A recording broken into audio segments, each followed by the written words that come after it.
Hello, Michael Ryan is my name, and I run the School Mentor Programme at Castaheany Educate Together National School. And in this recorded webinar, we'll be talking about family well-being during a crisis. We are all in the same boat. This is a statement I hear very frequently since the start of this COVID-19 crisis. But the statement is not really true.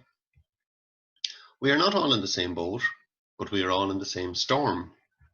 And the truth is, some boats are well fortified with a big crew, and other boats are smaller, more vulnerable perhaps, with a skeleton crew, and some people are in a canoe on their own. And this goes for all our communities, whether it's your school community, whether it's your work community, or just your physical community where you live.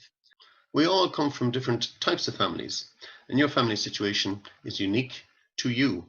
So it's important that whoever is in your family, that you look out for each other at this time. The unique nature of the stress during this coronavirus is unusual, but the virus in of itself has brought levels of stress. There's issues around the economy. Some people have exam stresses at this time. Others are stressed because their daily routine has been put out of kilter. There's an unpredictability around this whole thing. We're all worried, of course, about ourselves, about each other in the family, and about elderly people maybe that we can't get to see. And then there's just a sense of unsafeness also. There are people with masks and gloves. There's just a kind of an uneasiness. This whole thing, of course, a lot of the things we just mentioned, some people will be stressed, afraid, and frightened, whereas others are relaxed, carefree, and relatively unaffected. When we look at this, we see that on the left-hand side, everything is disordered, and how we like things to be is on the right-hand side. We like things to be uniform and routine and ordered. And we've had to kind of learn to live in this sense of disorder for the past while. Of course, some days will be like this in the house, all cheerful, all happy, but there are other days that are just the opposite. We have to learn to manage change. And so when we look at this graph, at the very start, we were kind of on the edge of the cliff, not really knowing what was happening. We could hear some stuff coming out of Wuhan and Italy and various other places. And at the start, we were like, well, this might not take too long to kind of get through, it might not impact us so much. And there was a kind of a resistance. But thankfully, we didn't resist it as much as other countries. And we did start to put actions into place, which has paid off in the long term. We went into a state of chaos, not knowing how schools were going to operate, having to close businesses, not knowing how shops were going to operate.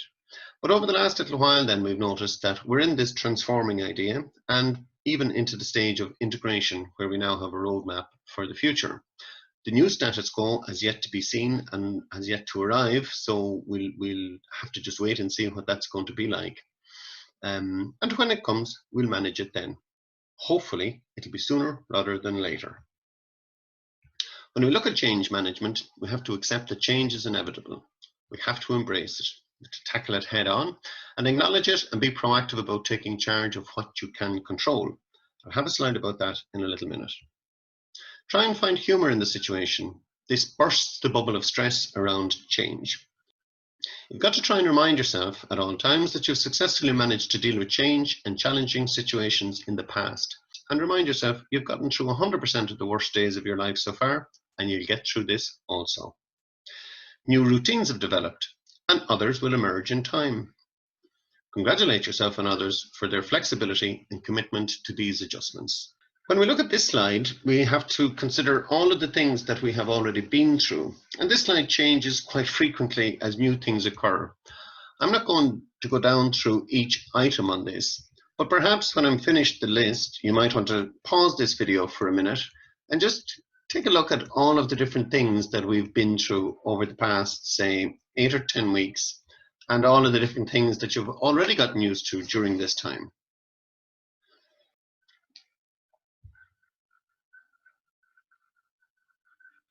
So it's important to let go of what is not within your control and take charge only of what is within your control and where your power is. So what are those things? Your family, your time, your own development, your behaviors, your connections, your spending, your space, your nutrition, your hygiene, your physical self, and your contribution during this time. These are the things that you can control, and the rest we have to leave to the experts who are more experienced than us to manage the broader sense of this crisis.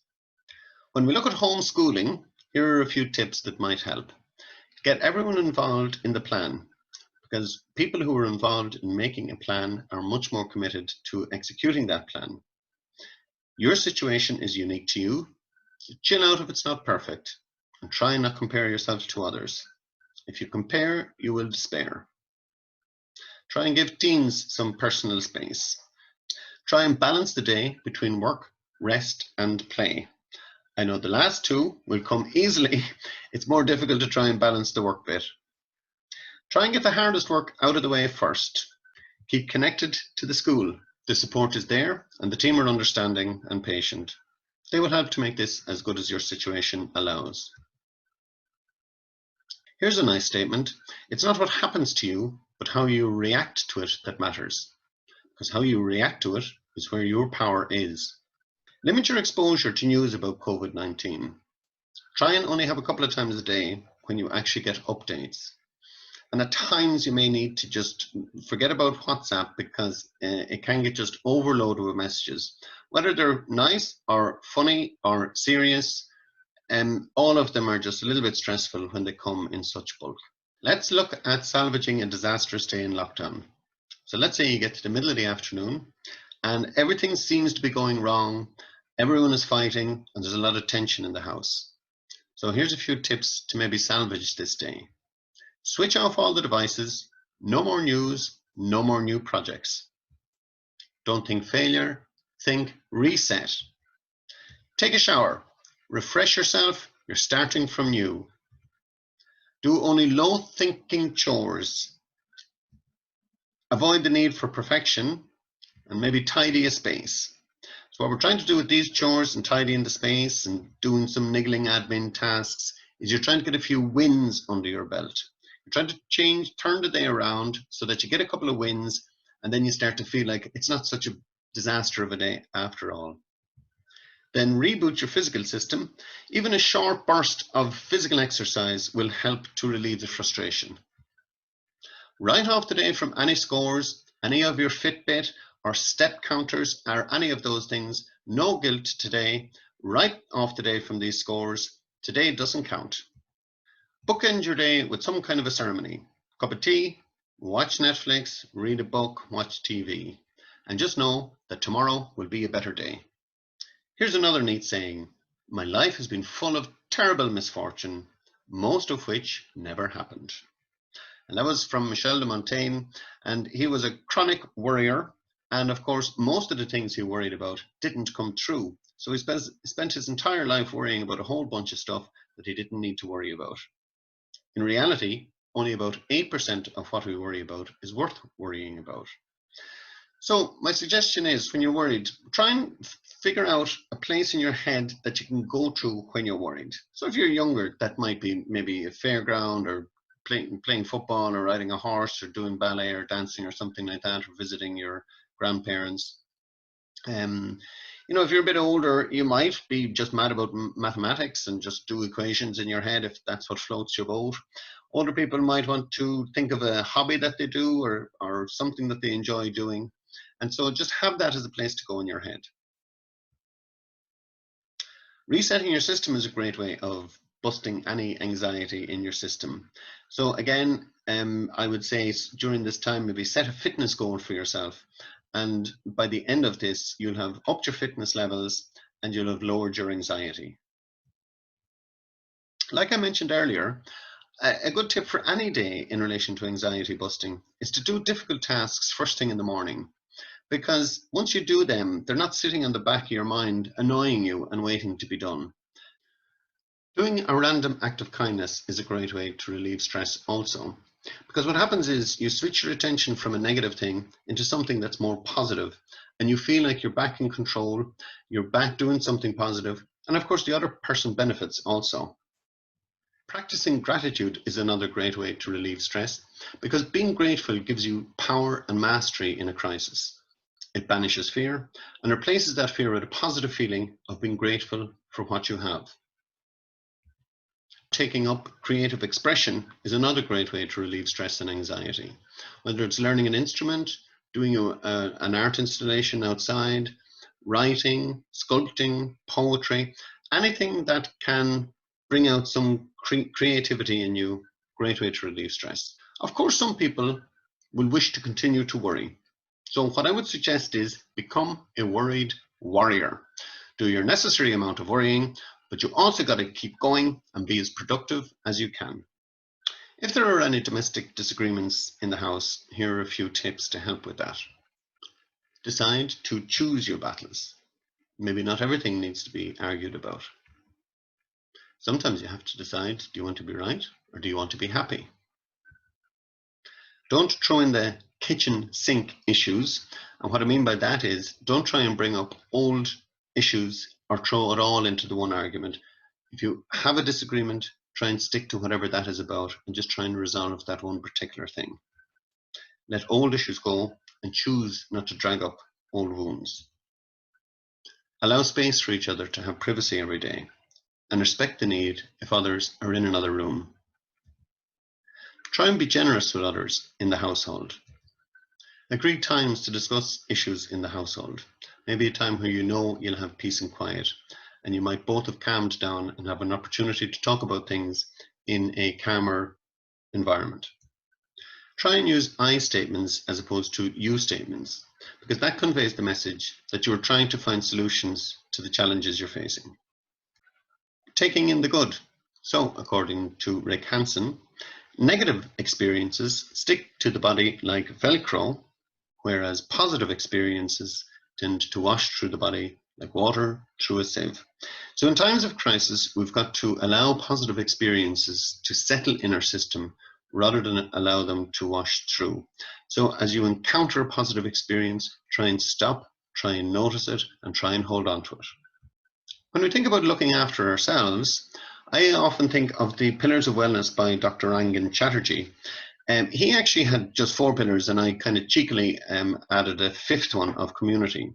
So we talk in this about relaxation, about movement, community, nutrition, and sleep.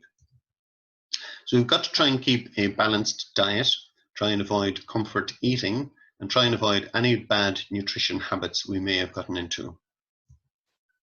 We've got to keep moving. As I said earlier, all kinds of exercises are great for stress relief, and you've got to maintain your body as you go through life to be one of the strong pillars of life. Good sleep is also another great pillar. So on the right hand side there, what we're suggesting is we don't have TVs in the room, no caffeine after lunchtime, and no blue light when we're trying to go to sleep. And then on the left hand side, you'd see positive things like reading a book, maybe listening to a podcast if you need some help from Calm or Relax or some of those apps that maybe could help you. And also the grateful diary that we mentioned earlier. So anything that you're grateful for. Gratitude is a great way to drift off to sleep in a very positive way. Record your experience during this crisis. Journaling, blogging, vlogging, talking. Any way to get any concerns, worries, and experiences out, it's great. And you'll have this as a reminder in later life to look back on and see how did you cope during this time. Staying connected is very important. And of course, with social distancing, that is a little trickier now than before. So you'll have to use all the tools available to you. Mostly they're going to be electronic tools to try and stay connected to your family, your friends, your colleagues, and your community. Set time aside each week to check in on each other, collectively and individually. You can do this easily over meal times, but sometimes we might need to actually schedule in times on a one-to-one basis to check in with everybody, or even as a group, just to discuss how things are going and just to make sure everyone is okay. As Winston Churchill once said, never let a good crisis go to waste. So this is a perfect opportunity for you to do something to be proud of at the end of this crisis. Get some goals to achieve. Now, goals should be specific, measurable, attainable, realistic, and time-bound. SMART, SMART goals.